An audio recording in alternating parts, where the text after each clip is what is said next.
Greetings, everyone. Your cartoonist pal Stan here with another episode of Random Encounters, the show where I use random encounter tables like the kind you find in tabletop role playing games such as Dungeons and Dragons, and I use them along with a electronic die roller and input from you, of course, to create some never before seen cartooning prompts. And then I draw them, and then I do the cartoons associated with them. Hello, Torrin. Still no access to my YouTube account. No access, and the feedback from YouTube is getting less and less encouraging. So I'm now beginning to think about what I'm going to do about starting a new channel because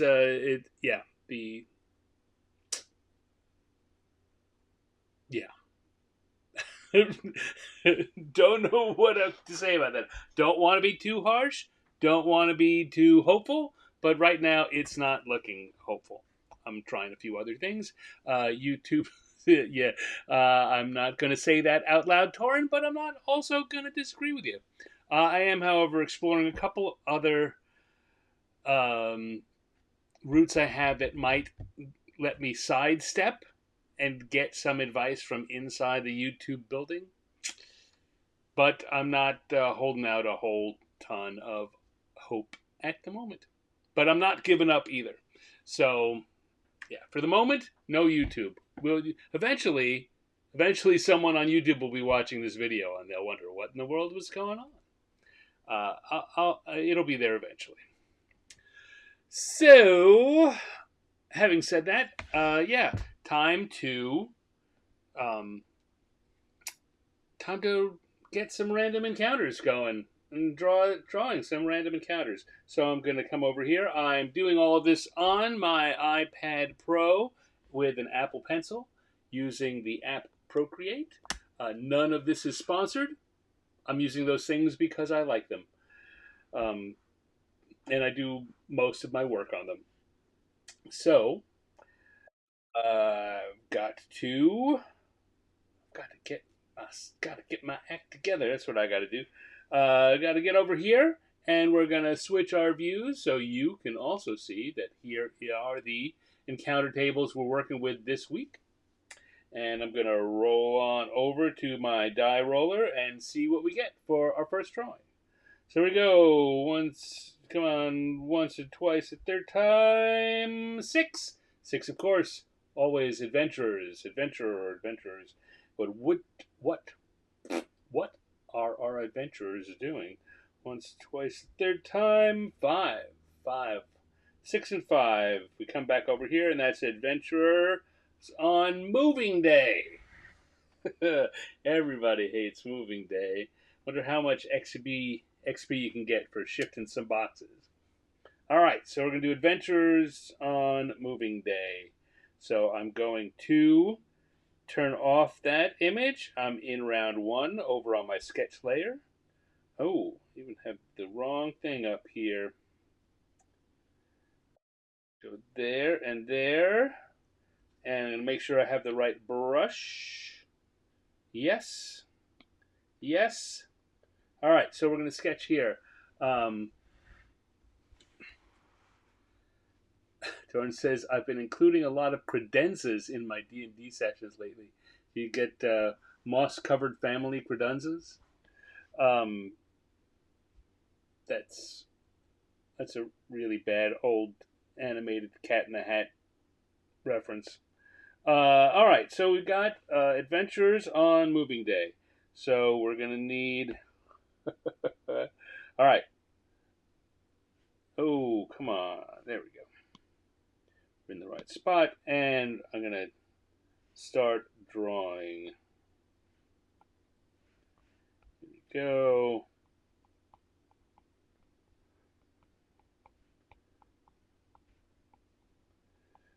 I'm going to have a couch. That's a tough thing you're going to move on a moving day.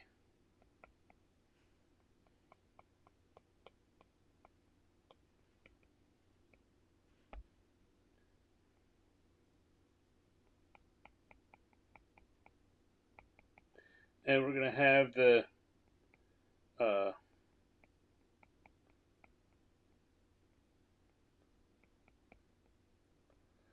fighter and our halfling trying to move a couch. Because that sounds funny. And as someone, I'm a person of not particularly big stature, of tall stature, though I am a person of sizable girth.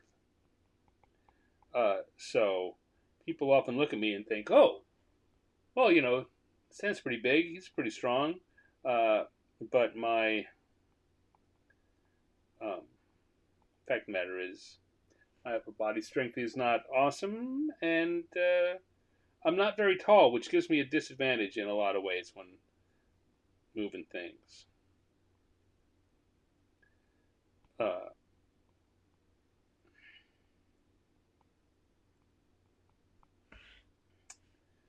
so I will often uh, not be the person involved with the moving of the furnitures and stuff. All right, let's grab that. That's a little off.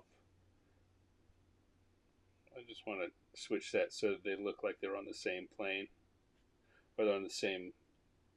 Yeah, they're not tipping. There we go. And then we can have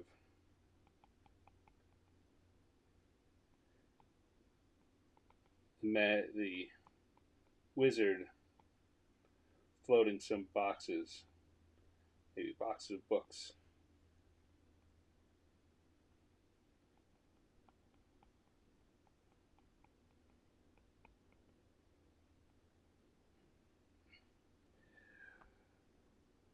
Like that.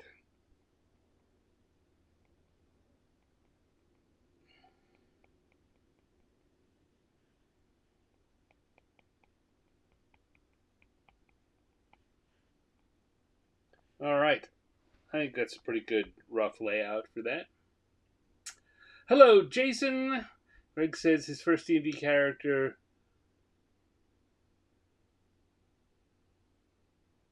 I'm guessing that's going to be drowned because DM made him tabulate what he was carrying. 600 pounds and sank immediately. Yeah, well, the whole carrying capacity thing is problematic. Always has been. And I think it's even more problematic when it's not used much and then is used as a cudgel against the players. But that's some kind of thing that happened a lot in our early days gaming, and I'm sure it still happens a lot to people in their early days. You find a way, you find things about the rules, and you don't worry about them until it's too late, and then but I guess that means you drown, huh? Too bad. Okay, so let's go to the lines layer. Switch over to black lines. Hello, Linnea. Glad you folks could make it. We are doing Adventurers on Moving Day.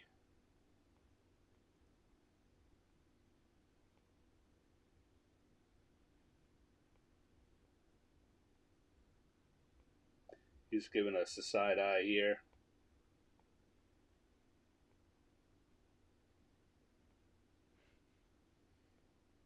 Breaking the fourth wall, as it were.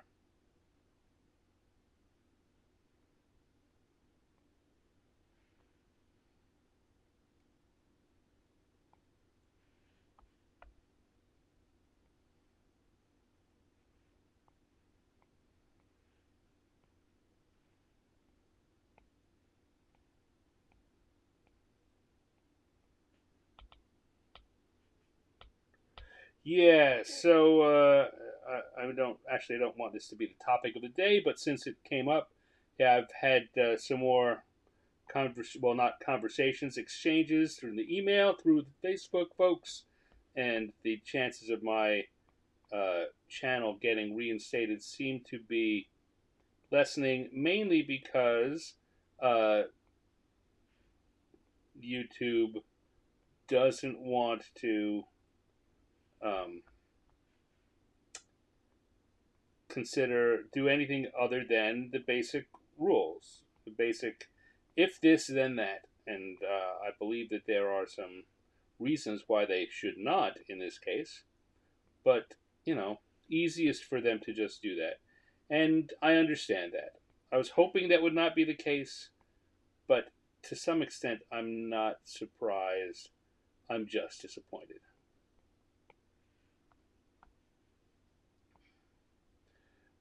Unfortunately, that means that for the show here, it's going to be a little while yet before I start streaming back on YouTube. Um, but if, again, like I was saying a little earlier, I've got a couple of last routes that I'm looking into, and if they don't pan out, then I'm just gonna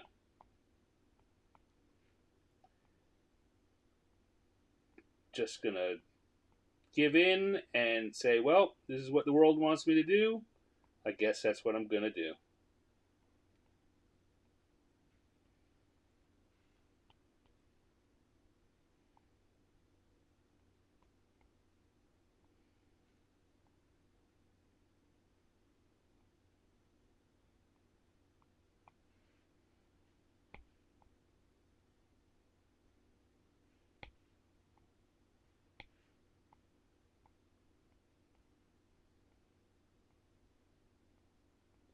You know, it's worth, like with so many things in life, it's worth trying to you know, see what you can get, but it's also important to recognize when the odds are aligned against you and your chances of winning are less, dropping precipitously. So it's time to try another tactic, not bang your head against the wall.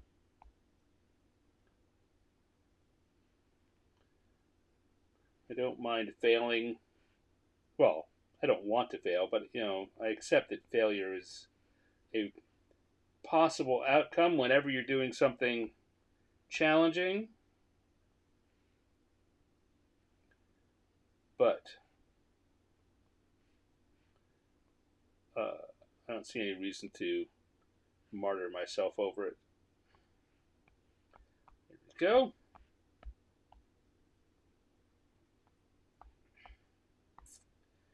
And then here we're going to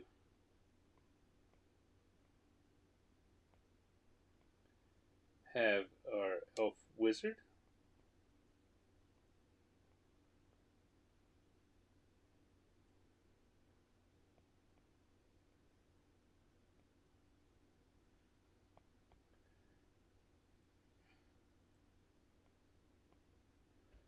Make sure that our elf wizard looks sufficiently wizardly.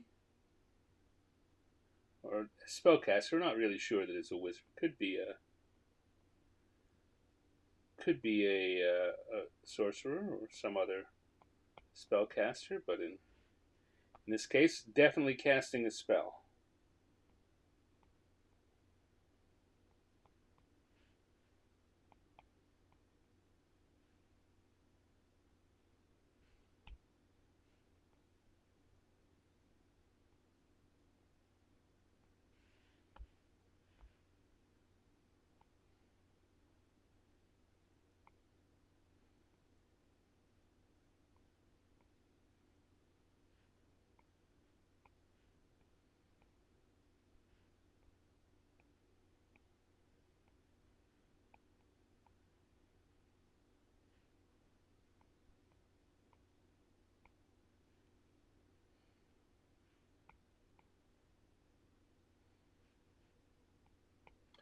Looking good there.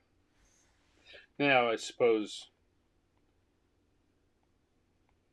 if you missed the sketch part of this, it might be a little unclear what's going on, but our elf wizard is probably not just one. One box is, in the real world, magicking up one box of something and moving it is impressive, but in our D&D world, that's not much of anything. So we'll put a second box over there. We're going to have them moving.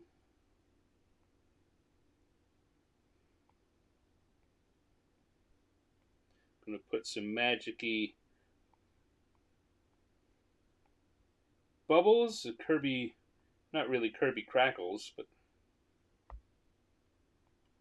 this one's going to say books. This one's going to say kitchen goods.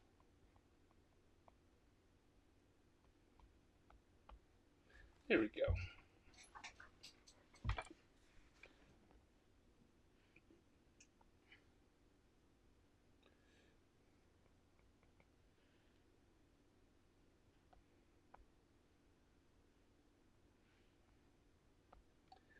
I've got our fighter in a t-shirt and jeans. Everyone else is wearing adventuring stuff, so I think I'm going to come back here and change that.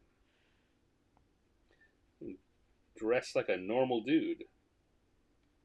How do you tell that's an adventurer? Well, I don't know. If you... I'm not going to put the clothes on him, for goodness sake. What am I thinking? All right. Let's get rid of that. Because that was suddenly like the guy that, your friend from the football team playing the fighter is meeting up with an actual wizard and rogue.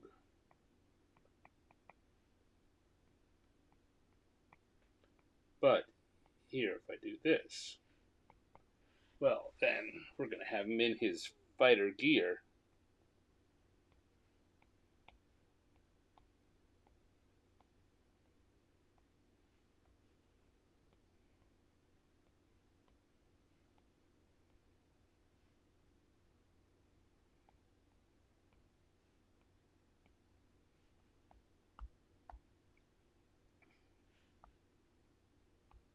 Here we go.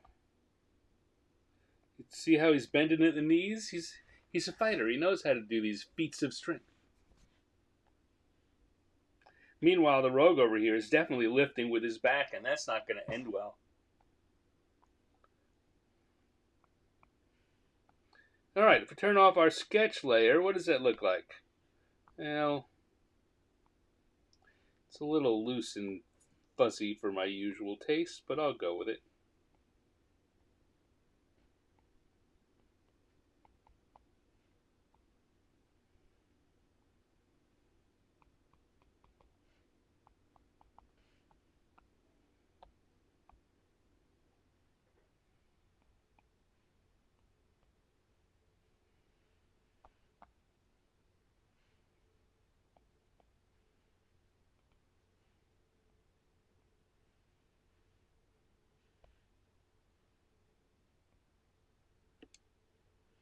He's not holding up his end, as it were. Oh, yes, I did. Yes, I did say that.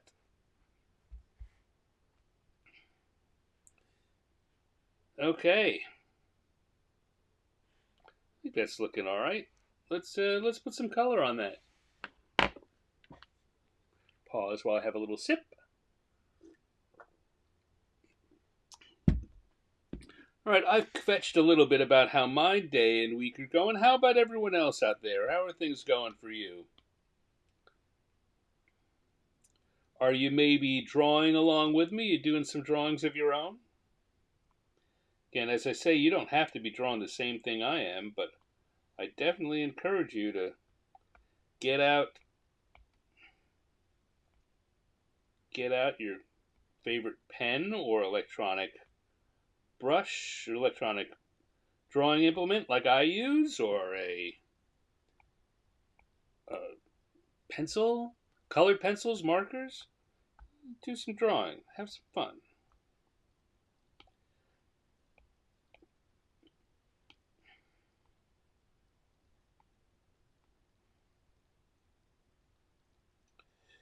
All right. Again, as I often do uh, for the armor, I'm going to use my 3 color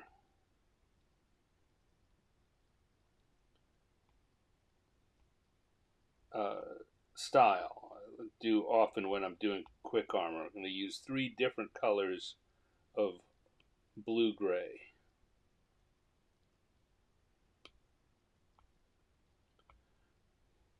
You see, I'm just adjusting that slightly. And then one's going to be significantly darker.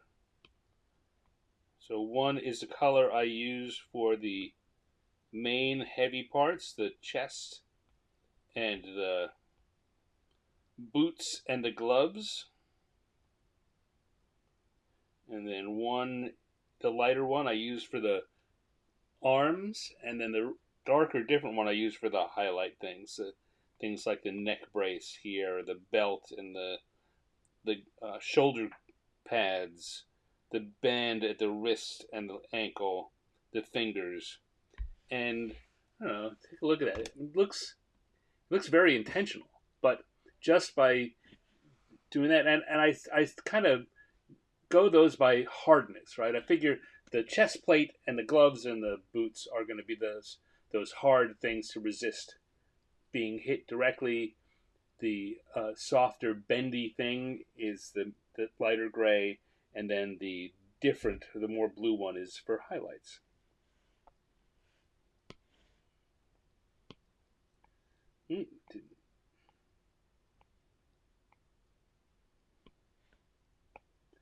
Now over here, I'm going to use my faux black for most of the rogue's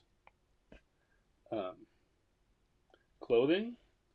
And then I'm going to go for kind of light tan, so kind of a leathery feeling for the boots and belt and shoulder strap. And then we'll give him a gold bracelet. And what color do I want to make his hair? Maybe some kind of reddish color.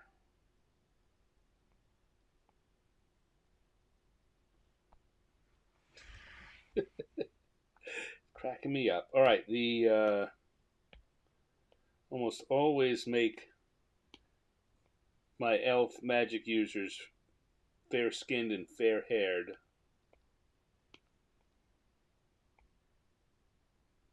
Maybe that's the whole Legolas thing in me talking.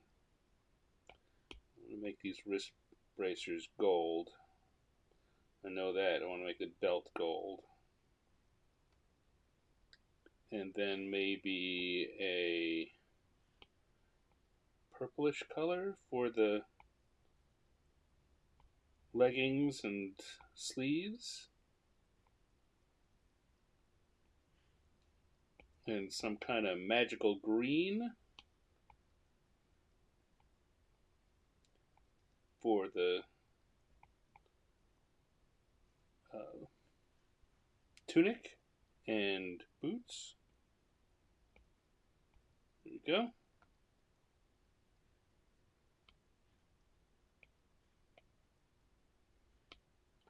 And then we'll make pink the color of magic in this drawing. Often it's purple, sometimes it's green. Green is the color of magic, or so it's said in the world of Mage, the comic book.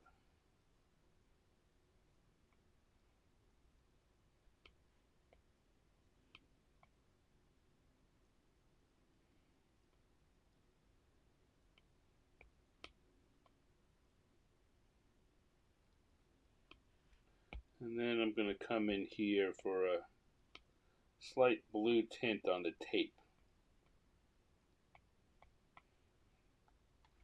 All right, and then the couch. The couch. Let's see. Need something falling off the couch. Been sack or familiar? Maybe I'll go in there and add a And a familiar just sleeping on the couch. Let's go. That's a cute idea. Let's come back and make sure I've got the right brush to do some inking. And I'm not even going to pencil this. I'm going to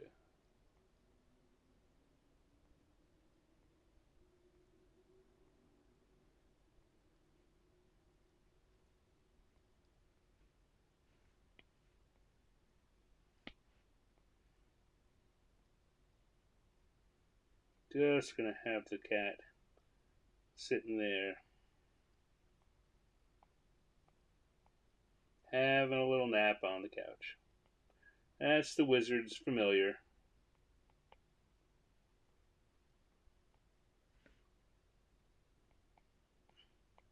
That's the way cats are. All right, so now let's come back to the colors area, and we will make that cat kind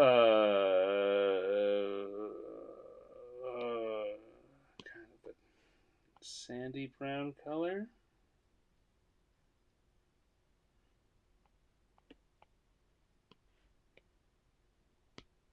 With some darker brown highlights.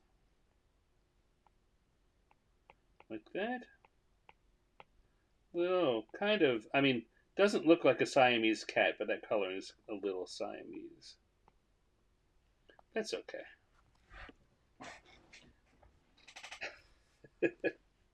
And then, of course, we're going to have to put some color on that couch. You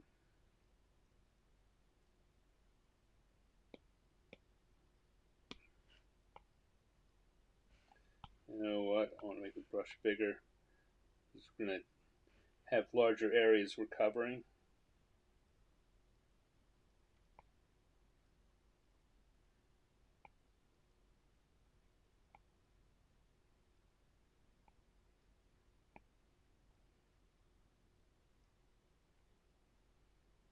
Could have gone even bigger here, but that would have made it difficult to go around the cat.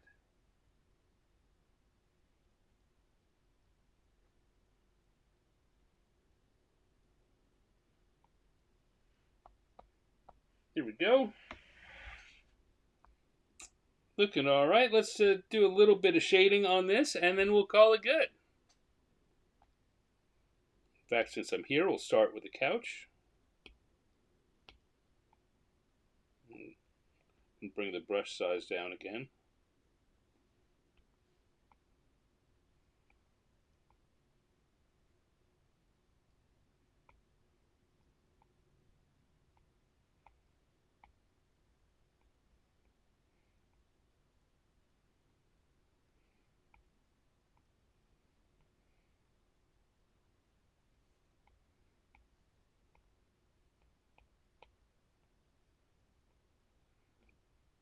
Little bit of highlighting just to give that, as I often say, feeling of texture and depth.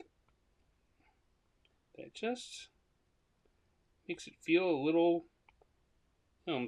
This clearly, again, as I often will say, it's a sloppy coloring job, but just by adding these little details, it makes it feel more intentional and a little more impressive to folks.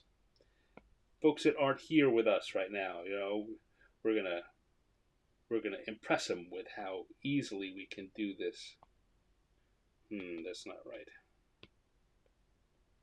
Could just make things a little cooler.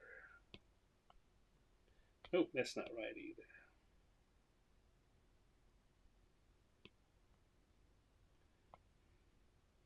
Not quite. There we go. Maybe I'm right back where I started from.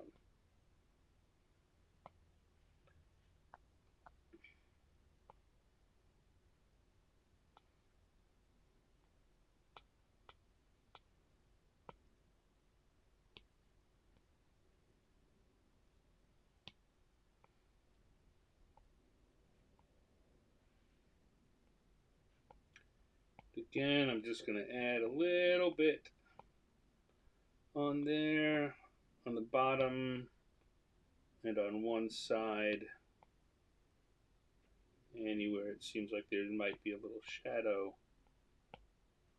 There we go. Come back to the skin tone, do the same thing, just get a little bit of brown. And one of the ways I often talk about this when it comes to white, that you can change what you're using for shadow color and affect how that white is read, whether it's a clean white or a dirty white or a cold or hot white.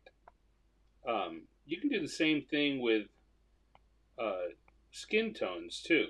If you've only got one marker or crayon that you think is appropriate for doing skin tones, if you use it for the tone, for the skin itself, and then just pick a different color to do your highlighting and your shadows in, it'll make the skin tones feel like they are different colors.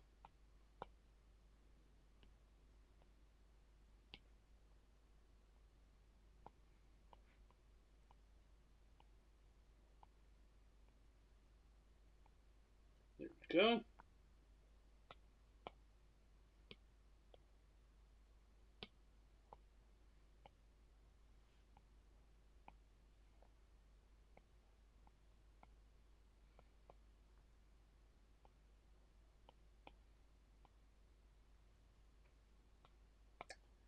And the purple, not dark enough. Go. Looking good. Looking good. I think we're going to call this one done. So I'll come back here to my lines layer, go back to my brush pen, and stick a little stain on it. Oop, come on. Not sketching pen, the brush pen, the inking pen. And we've got ourselves Adventures on Moving Day. Kind of like that. I don't know.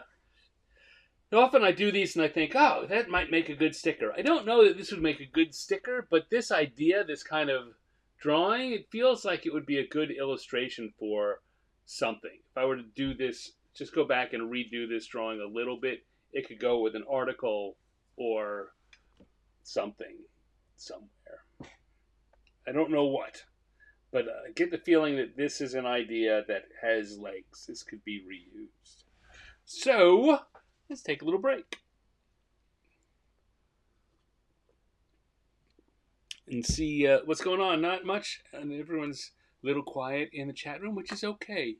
I'm here to be the entertainment. You don't have to worry about it.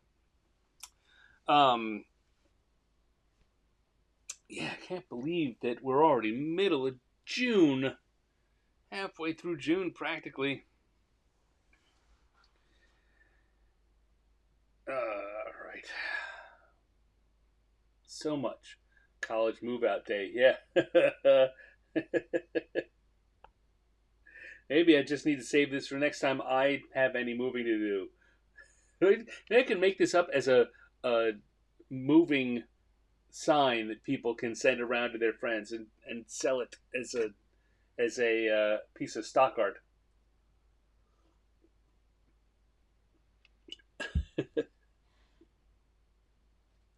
All right, what do you say? Let's move on and do a second drawing. We've done our first one. Time to move along. So I'm going to turn this off and turn on round 2.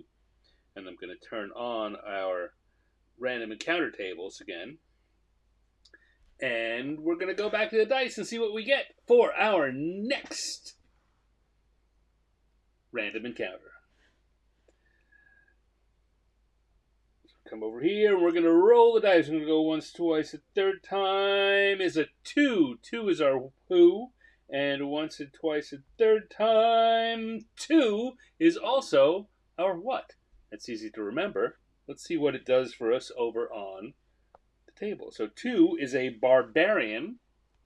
It's a lot like an adventurer. And 2 is running a 5K. Barbarian running a 5K.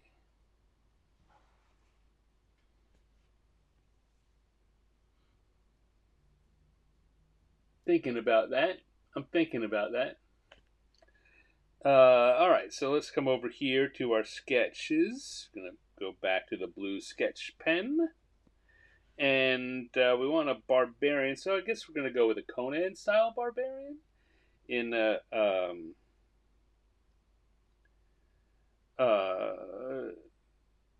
in a loincloth.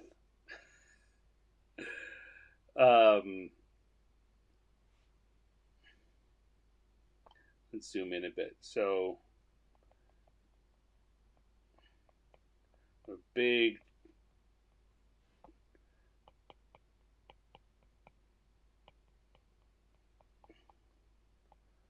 barrel-chested barbarian.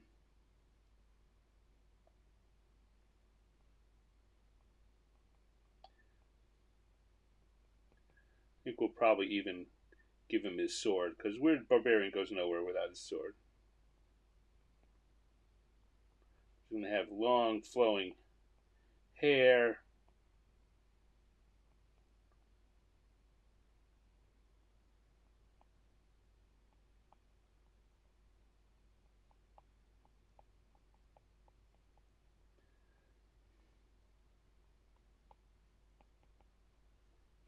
Keep in mind the Olympics is coming. Yes, well, the Olympics. I spent a lot of time with the Olympics in the past. You know what? Maybe it's time for me to start breaking those out again just to remind people. Thinking that I should try to resell them. The last time there was an Olympics, a Summer Olympics, I did something very similar to this. In fact, one of the things that is an inspiration for the Random Encounters show, I did basically Olympic encounters during the Summer Olympics. For the month of July, I did each day I would stream live, and I had encounter tables with one with 20 fantasy creatures and the other with 20 Olympic events. And each day I would pick another Olympic event, and I would pick a creature, and I would draw it.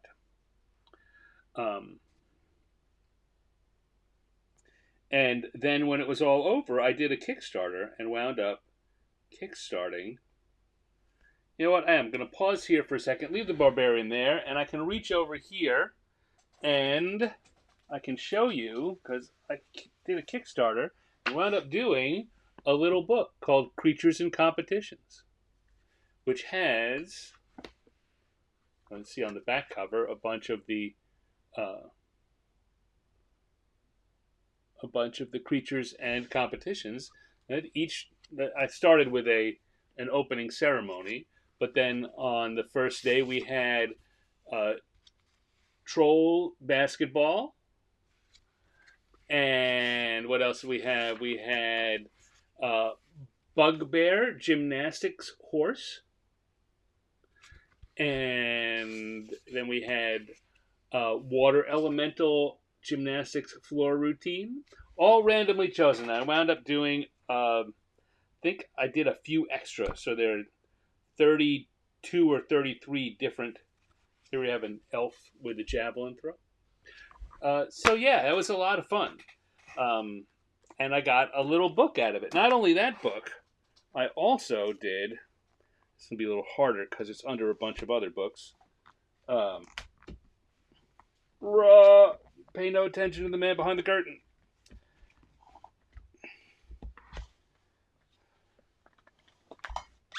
Come on, there we go.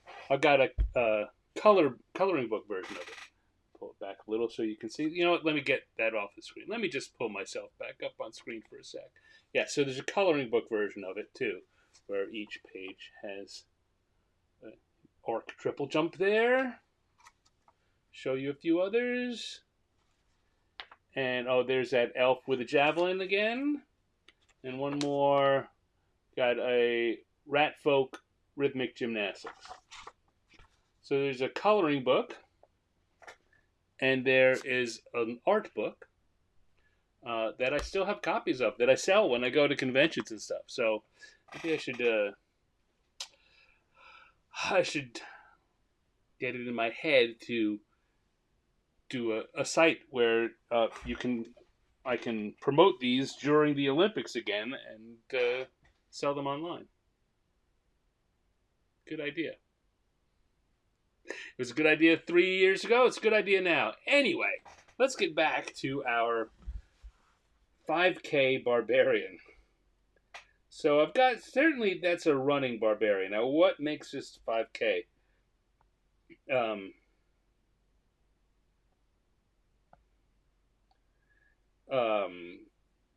How do I get that into the joke?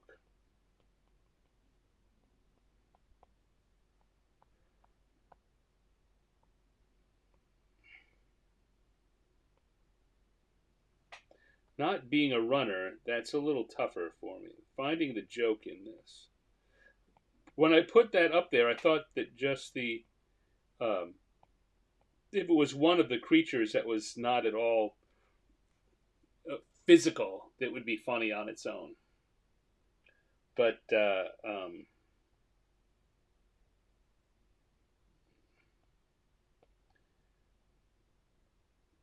drawing a barbarian running is not in itself that funny.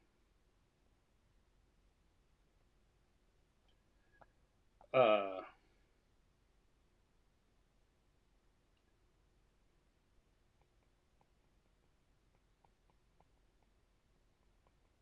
think we're going to have barbarian's going to need a number on his chest, first of all.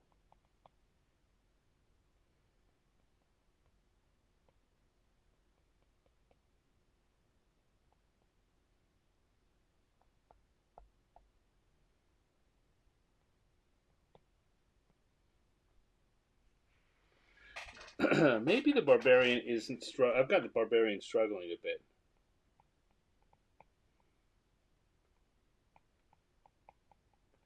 Maybe the barbarian is going to be this guy's running coach.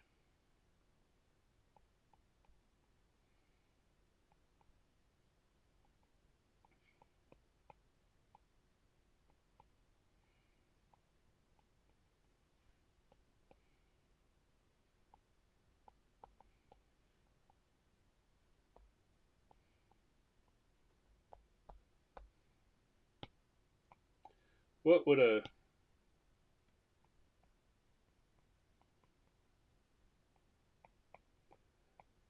what would you? What's a good time for a 5K or a good goal you might have?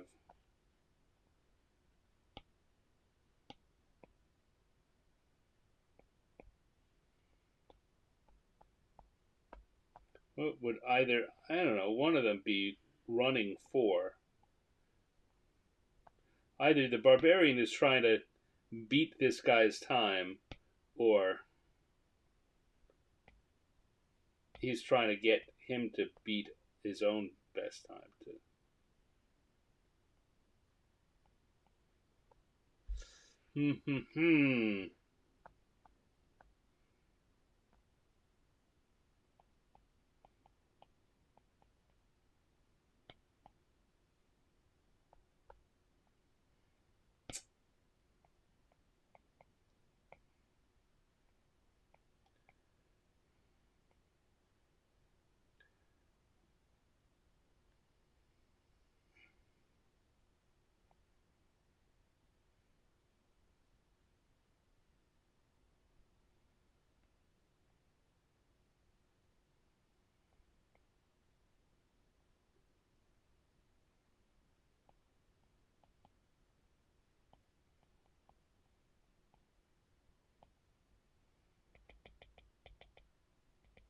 Undoing those sketches there as my brain tries to figure out a joke. I'm always trying to find a joke.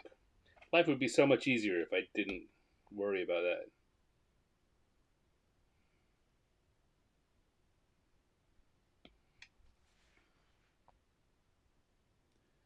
Let's see.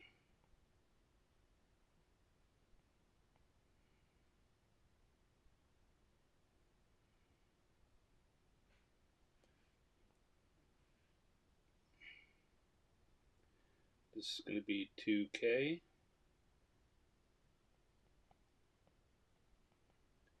Halfway, 2.5K.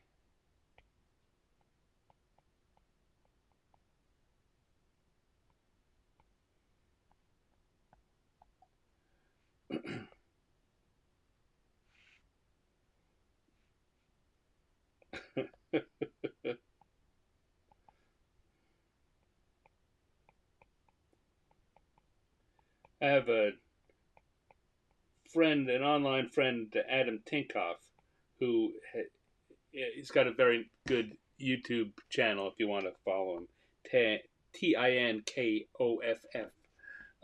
and he's training to run a half marathon in in the fall, but he's just run a 2K, I think, most recently, and he's got a channel where he's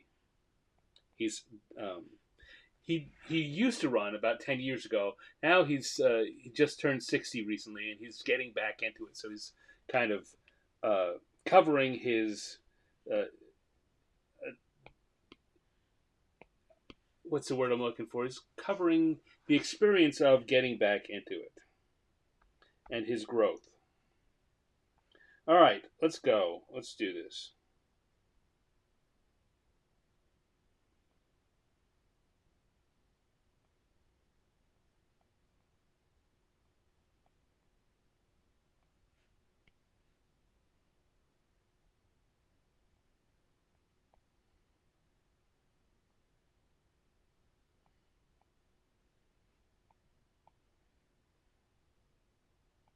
This is kind of more about the barbarian running coach than a barbarian running the 5K, but that's all right.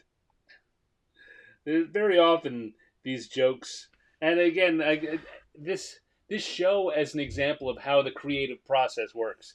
You start off with one idea. It doesn't mean that's where you're going to end up, and that's okay. You want to take the idea and follow it where it wants to go naturally, and see what you can get there.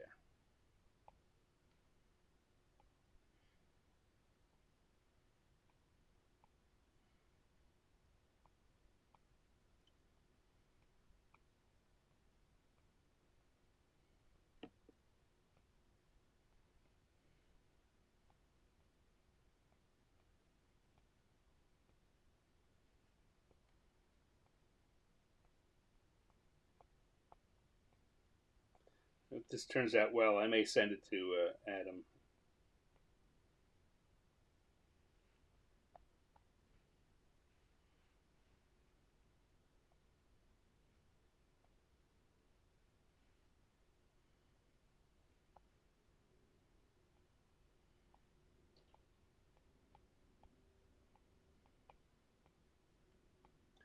But I need a better joke. If I need a good joke, or it's not going to be worth sending to him. I would kind of, you know what? I kind of wish he was here watching this. He would have something. He certainly would have. The very, I mean, he'd have ideas, but knowing him, he'd have good ideas.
Go. Looking all right.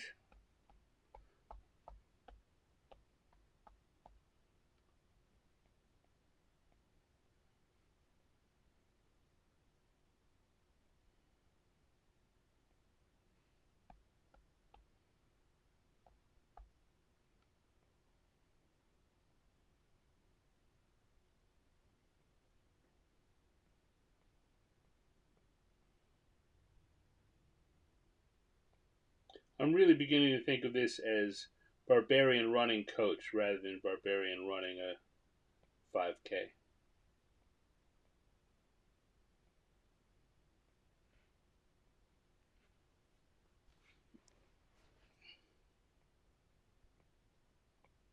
And if I name it that way, then the joke is already here.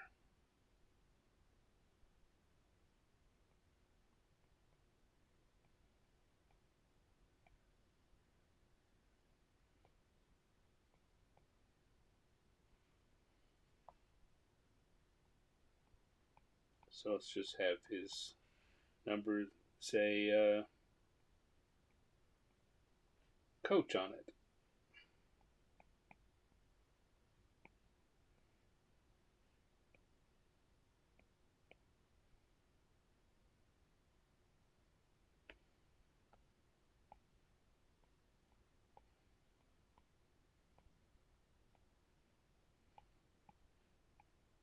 Got a runner with long, thin arms and legs, because that's how runners tend to look.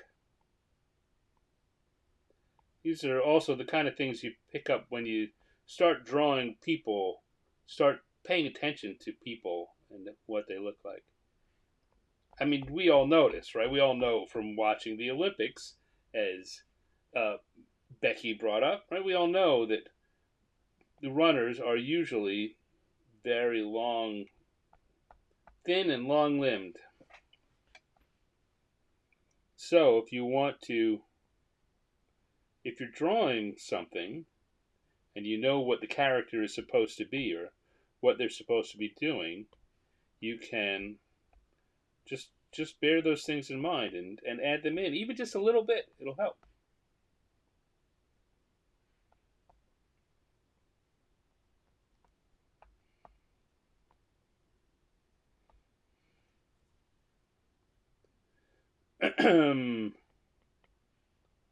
Let's see what we got going on here. Let's we can keep this sign.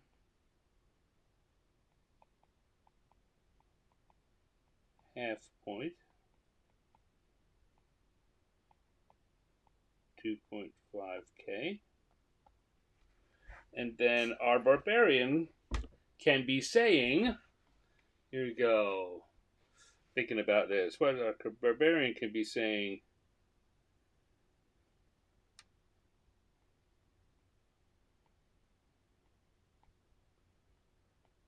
buy Crom, pick up the pace.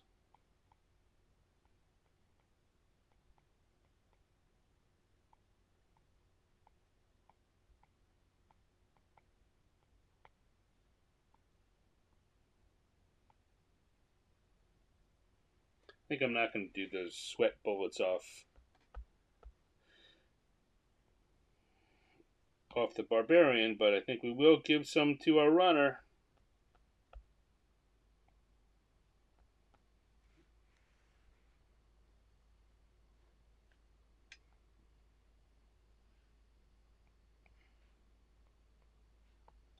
There we go. Buy Crom, pick up the pace.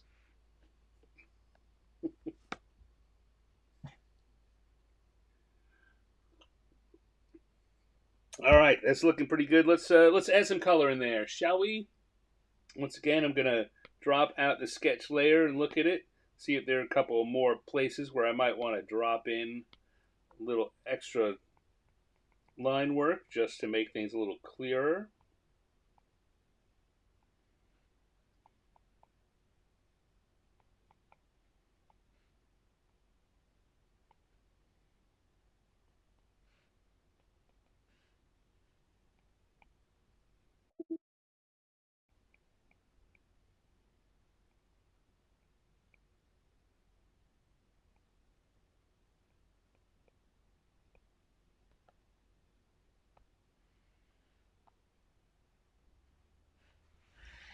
Barbarian Running Coach.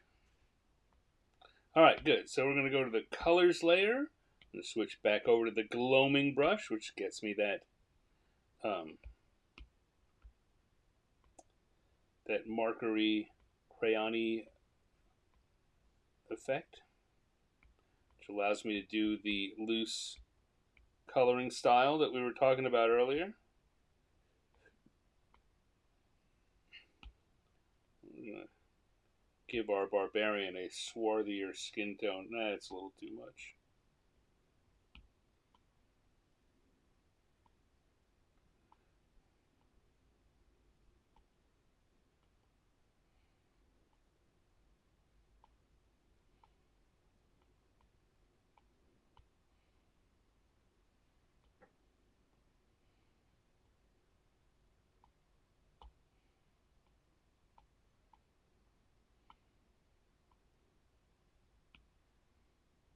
We're going to come and do that faux black, that dark blue that looks like black for his hair.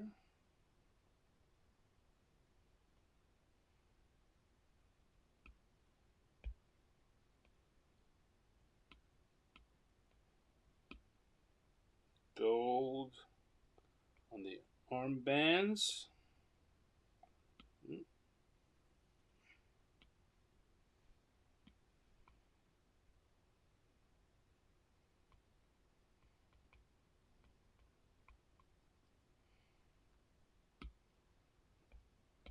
I'm going to go for a brown on the loincloth and the boots. Come back to that gold color here. Then we're going to pick a light bluish gray for the sword. A little darker for that part there. Come back to our brown for that. A little red for the gem in the handle.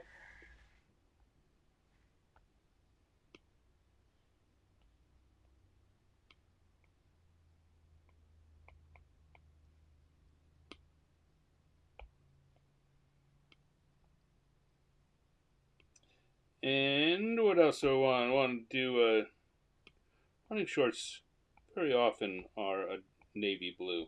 I don't know why that is, but it's true.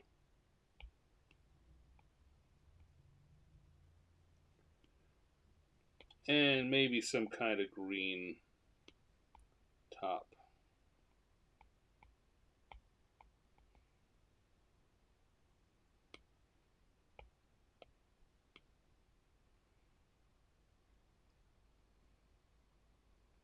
Red running shoes.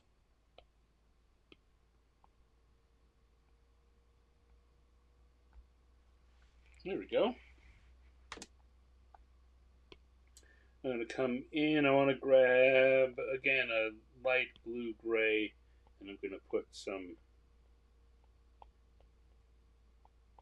shadowy bits in the clouds, even the dust clouds, to make them pop a little more.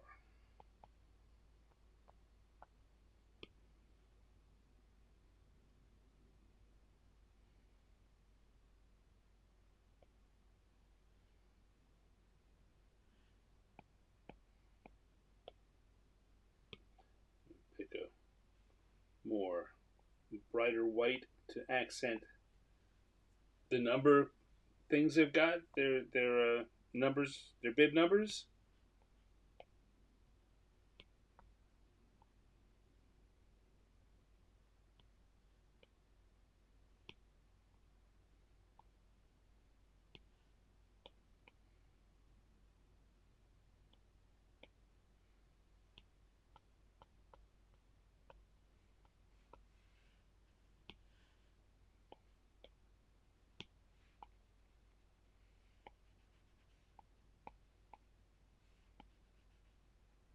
There we go.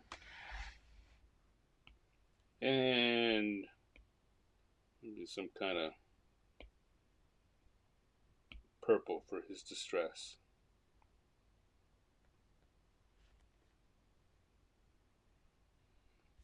Here we go, and we have a Barbarian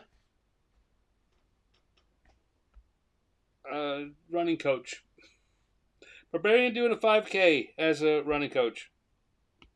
And I can come back and grab my inking pen and stick a little stand down here.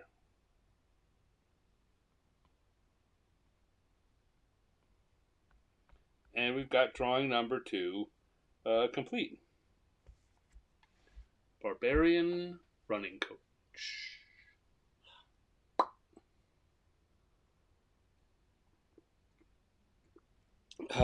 Quiet in the chat room, I see. Now, although, knowing the way these things go, it may be that the system has stopped telling me that you're chatting, and I'm just not seeing it. If that's the case, Gomen Nasai, I apologize. If you're just being quiet, then don't worry about it. Relax. Enjoy. Hopefully it means you're enjoying just watching the drawing. Which is good, because I'm enjoying doing the drawing. It works very well that way. All right, let's come back here and close out round 2. Open up round 3 and reopen our encounter tables and go one more time. Let's go back to the die roller and see what we get for our 3rd time around. All right, once, twice, a 3rd time is a 1. 1 is our who, and once and twice and 3rd time, 3. 1 and 3. What does it give us? What does that mean? That's a Giff. Dancing the Charleston. There's a pair. You know, when I put those on there, I kind of both wanted and dreaded these two coming up together. A Giff, in case you don't know, is a hippo man, a hippo person. Think the ballerinas from Fantasia, which makes it even funnier as a comparison because we're going to have the hippo dancing the Charleston.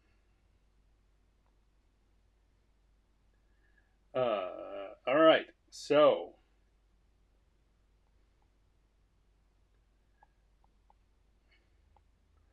now I looked this up when I was thinking of doing it, and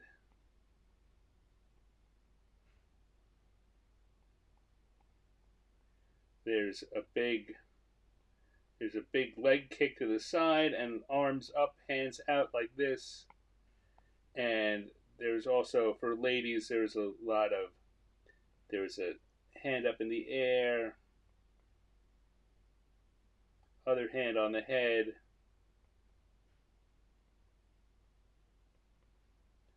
again, one foot up, the other one out, with flapper dress.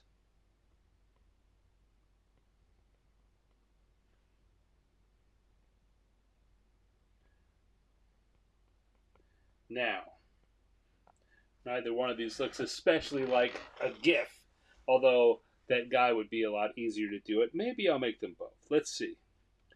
I'm going to keep those as my starting points or my reference points. And let's grab the guy here. Separate them out a bit because each one is going to take up a little extra space if I make them into hippo people.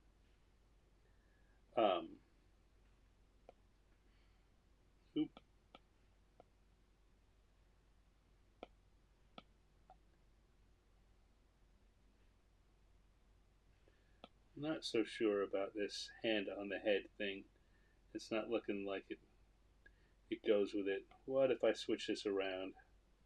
So this hand is going up in the air, and this hand is also going out to the side like the other guys. Okay, there we go.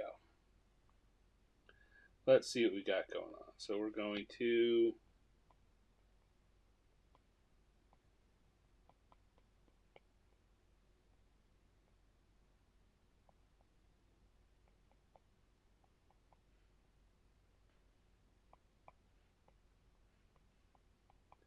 have a big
and our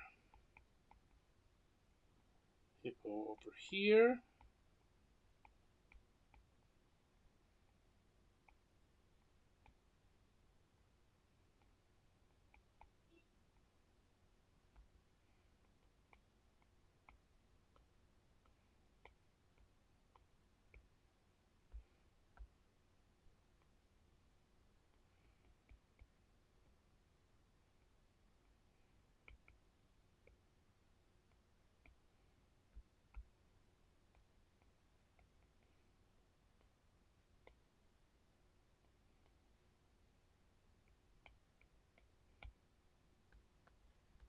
I want to make her a little smaller.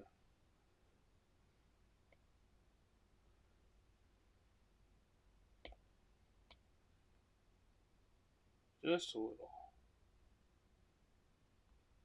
She was looking like she was significantly bigger.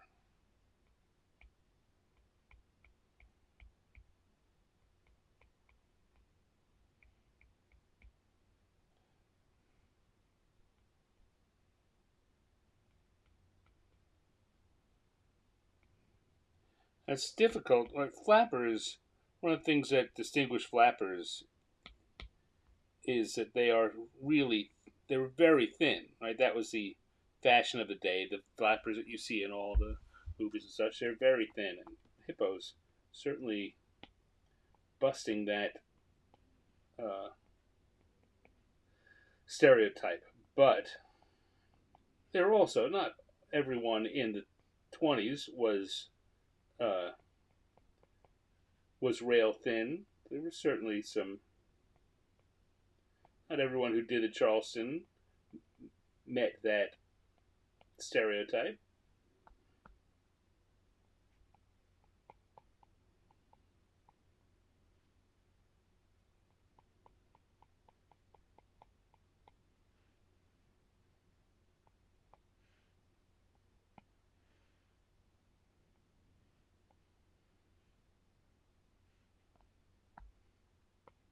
All right, I kind of like this. Kind of like the basics here.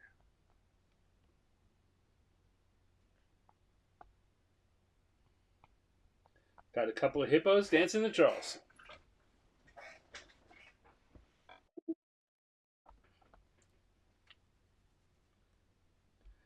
And I mean, not to make too big a point of it again, but you see how basically what I work with are these simple shapes, and I build up from them. I started with a stick figure there, and but then I just added these. Hippos are a lot of round shapes, so I started adding them. The arms are these thick tree trunk style tubes, and then I keep adding little bits of detail on them, little bits of detail, and suddenly, when I come back and go to the lines layer and start adding lines that are based on these, you don't really still see the exactly the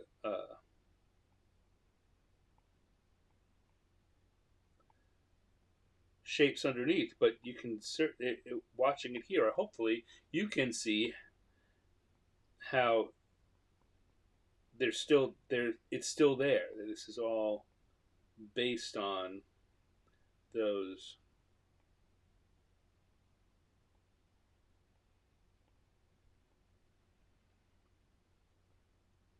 simple shapes.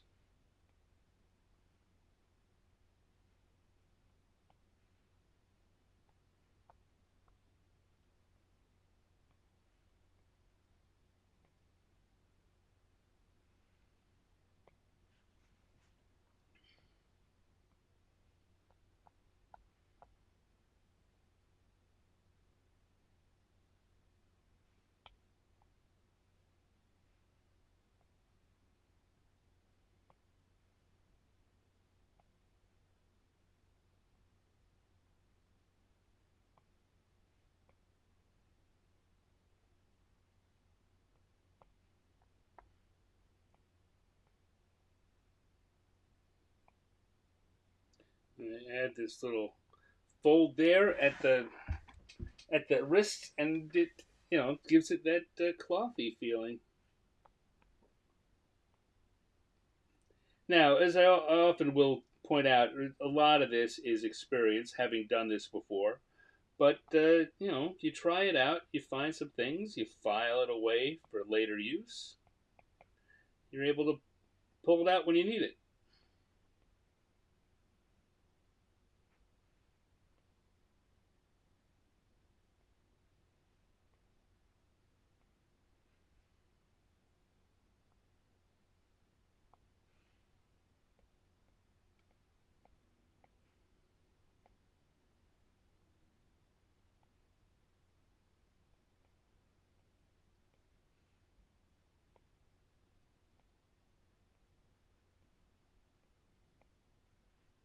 Again, to emphasize the large size of the hippo, usually I put a hand at the end of doing an arm. Well, however big the arm is, it's arm, arm, and hand. But for the hippo, what I'm doing here is arm, and the hand are the fingers just coming out of it, or the toes just coming out of it for the foot, and that helps to maintain that feeling of largeness of scale that you want for your hippos.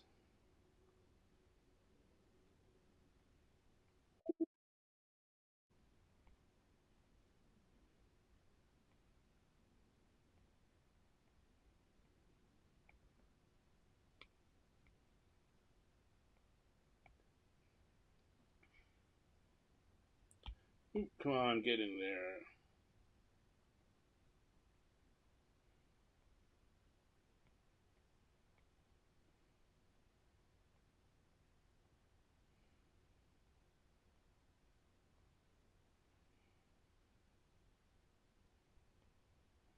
Here again, if I'm doing the big arm, I want the hand to be up here, just treating the whole arm.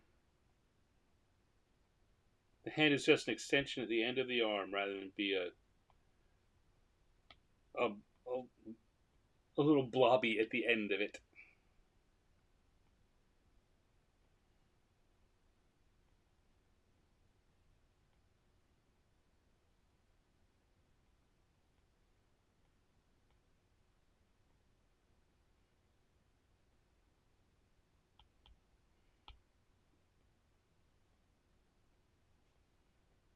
A lot of sequins on a flapper's dress.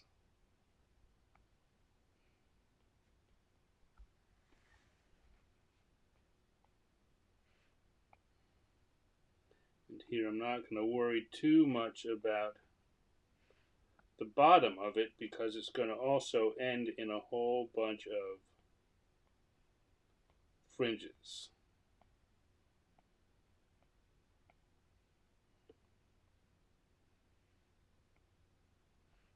Like the fringes on the on the hat on top. I am, yeah, seeing no further chat. I'm guessing that you folks are chatting and I can't see it. So, sorry.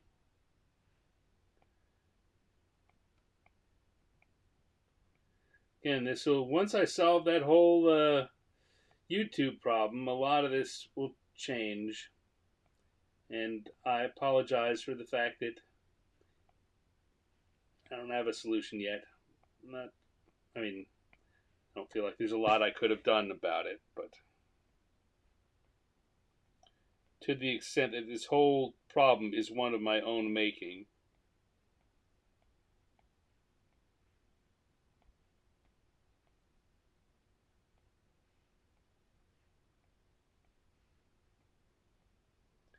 I just this afternoon was writing up a description of the problem as I'm asking advice in a new, well, not a new area, and among an area of a resource that I have that um, I hadn't reached out to till now. And one of the reasons I didn't was I just was not looking forward to describing the whole thing again and having to write it up. That's it just is very. It's no easy way to describe exactly what happened. In order to get advice, I've got to get the details clear, which means writing it out, and that's it's just tiring. It's tiring to go over that and think about it. There we go. All right. I think those are looking pretty good. Let me turn the sketch off and see how that's looking. I think, wow, I think those are pretty good. Hippos dancer in the Charleston.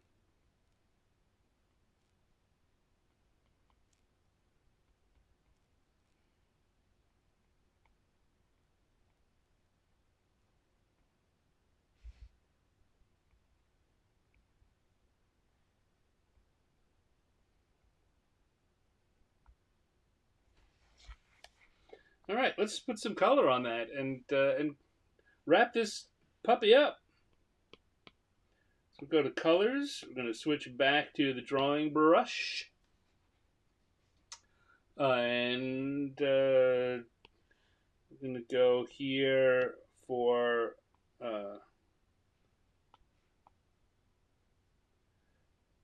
a basic flat gray color for the hippos.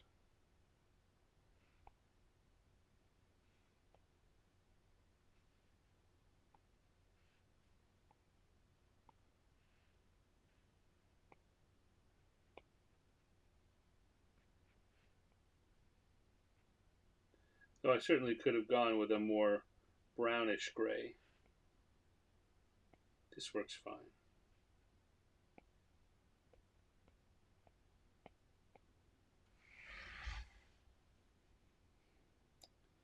And we're going to, of course, guy's in a tux, so it's basically just going to be black.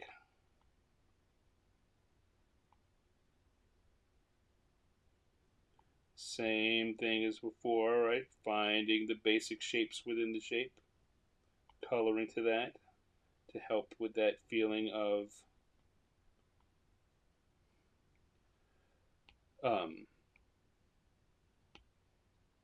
giving it extra shape and sense of depth. I think we can come in with a. I often like when I'm doing tuxes, I often like to do them with a lighter gray pants, or in fact, very often a very blue gray, more blue than it is right there.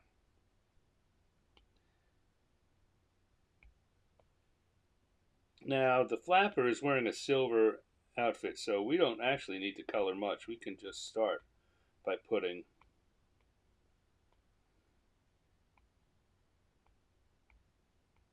But shading is about all we're doing here. We're going to let the white carry the bulk of the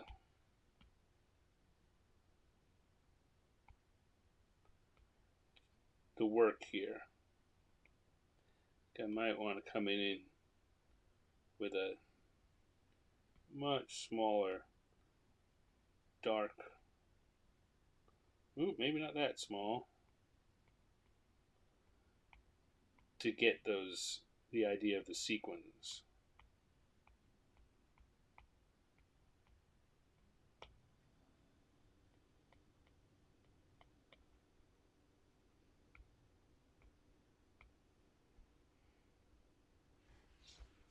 There we go.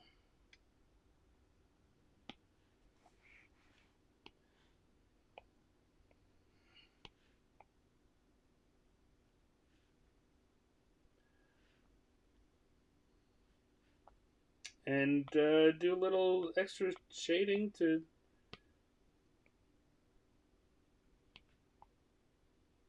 round it out.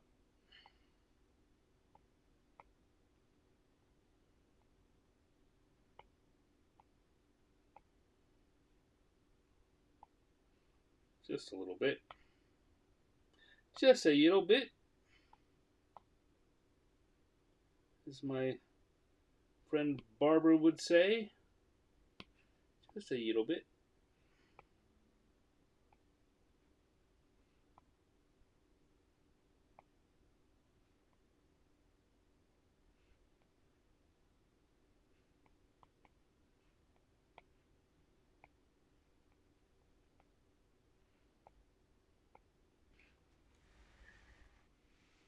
And for the skin itself,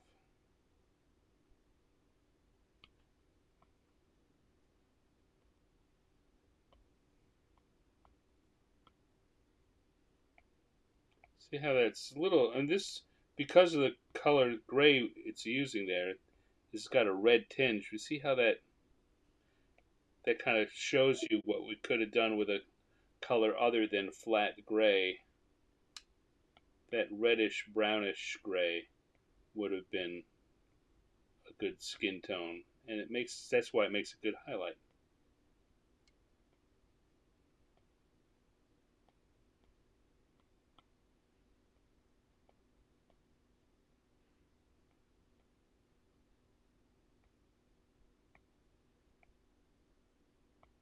Here we go. And we have ourselves some hippos dancing the Charleston. So let's come back to the lines layer and maybe add a little idea of shadow or floor beneath them.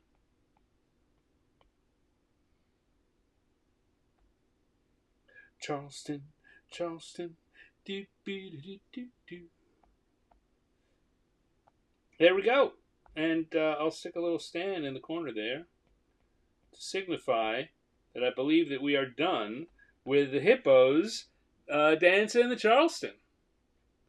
Ba-da-ba, ba-da-ba.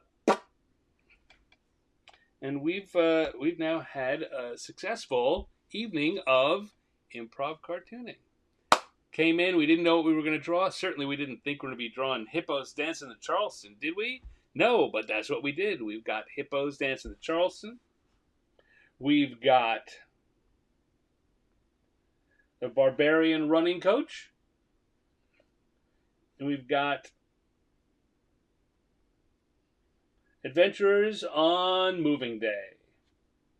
Pretty good trio for a Thursday evening. I'm gonna fade on out of there, come back here, and say thank you all for joining me. I know it seems very obvious to me that I stopped receiving your chat messages. Hopefully, well, it still seems like there are 20 people watching on the various channels, which is good. That means that it's still out there, and folks can see it. Even if I can't respond to you, my apologies for that. I will be back next week with 3 more randomly generated prompts and 3 more improv cartoons on the next episode of Random Encounters. Also, on Wednesday evenings, I do a show called 50 Years in the Dungeon, and that is about the 50th anniversary of D&D, which happens to be this year.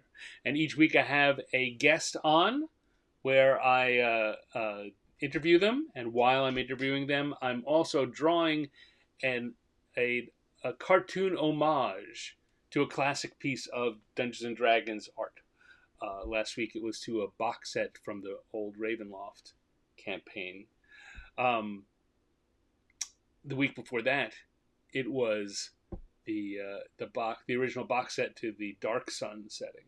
So I'm picking one piece of art from each of the 50 years, and while I'm drawing them, as I say, I'm talking to people who have worked on the game. Last night, my guest was Lester Smith, who was a designer for TSR for a while, and many other companies in between. He now is doing indie game development and putting out some very interesting stuff. You should check that out if you can. Excuse me. Those Wednesday evenings, same place you're watching this right now. You can watch that. 50 Years in the Dungeon.substack.com is our free newsletter. There's a paid version if you want to, support the show and get a little bonus extras for yourself. But the free one is just fine. Check it out. Go have a look, and you can get to see who all the guests are coming up and what all the art is that we have done, and will do. You'll get to see it first if you're a subscriber to their newsletter. So check it out. 50 Years in the Dungeon.substack.com. And if you just want to follow me, little old me, going over to my Instagram, instagram.com/Stannex, STANNEX. That's the best place to do that. I post all of the art that I do publicly, winds up on Instagram. So it's a good place to go. If you want to get a little deeper into the world of Stan, join me. Join me in the world of Stan. You can consider becoming a patron of mine over at patreon.com/Stannex. And, different membership levels get you different rewards. Among them is a sticker, actual physical sticker, sent out to you quarterly. I just got finished sending out the second quarter stickers to the backers at that level this week. They should be getting to their homes right about now. Linnea and Dave are subscribers, so maybe the sticker showed up there today. Otherwise, keep an eye on it in the mail in the next few days, Dave and Linnea. It should be there, and hopefully you will enjoy it. That's all I have to say. Running out of things to say, so I'm going to wrap up now. Close that out of here. Say thank you to all of you who are watching live. Thank you to all of you who are watching on replay. And I hope that we will all get together again next week for some more improv cartooning on Random Encounters. Come on back then.